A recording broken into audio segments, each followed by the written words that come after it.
KKR কে নিয়ে বিস্ফোরক মন্তব্য করলেন শ্রেয়স আইয়ার। কেকেআর এ গৌতম গম্ভীরের হাতের পুতুল ছিলেন কি শ্রেয়স আইয়ার? ভারতের এশিয়া কাপের দলে শ্রেয়স আইয়ারের জায়গা না পাওয়া নিয়ে অবাক হয়েছে অনেকেই।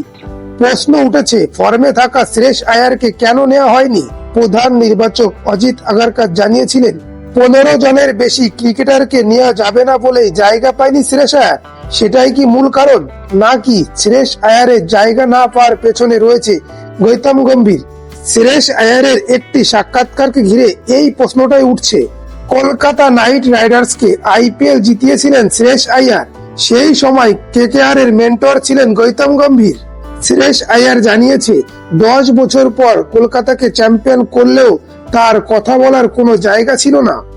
আইয়ার একটি সাক্ষাৎকারে জানিয়েছে, কলকাতায় থাকাকালীন আমি টিম ম্যানেজমেন্টের আলোচনায় থাকতাম।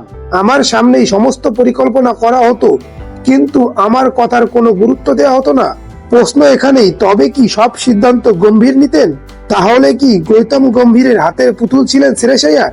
বন্ধুরা, এ বিষয়ে আপনাদের কি মতামত কমেন্টের মাধ্যমে জানাতে পারেন। শ্রেয়স আইয়ার বলেন, পাঞ্জাব আমাকে সমস্ত রকম স্বাধীনতা দিয়েছে। দলের ম্যানেজমেন্ট, কোচ সকলেই আমার কথার গুরুত্ব দেয়।